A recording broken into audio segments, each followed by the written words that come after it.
ফাতেমা আমার ভাস্তি হয়।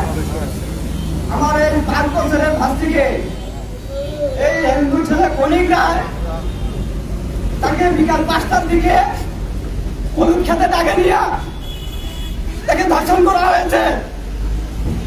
আমি এই কলিগরায়ের ফাঁসি চাই। সরকারের কাছে আমি তার আইনের মাধ্যমে আমি তার ন্যায্য বিচার চাই। এই কলিগরায় যাতে এইসব কাণ্ডকীর্তি থেকে যদি রক্ষা পায়, তাহলে এর মতো আরো অনেক ছেলে এরকম কুকৃতিকর ঘটনা ঘটাবে।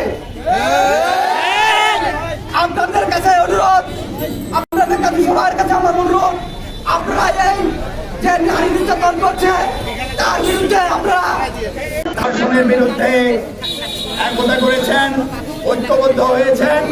আপনারা জানেন গত 14 তারিখে দেবীগঞ্জ মুন্সিপাড়ায় একজন হিন্দু যুবক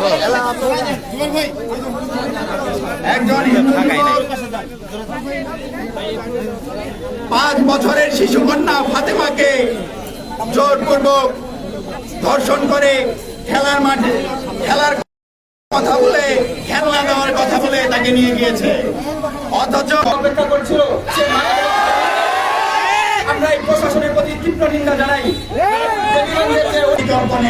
কারণ আপনারা জানেন বাংলাদেশের আইন বিভাগ, বিচার বিভাগ এবং শাসন বিভাগ কোনটাই স্বাধীন নয়।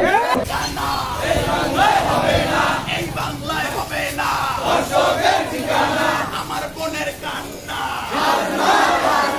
দড়ি লাগলে দড়ি নেই, ধর্ষকের ফাঁসিতে আমার বোনের কান্না ফাঁসি ফাঁসি ফাঁসি চাও।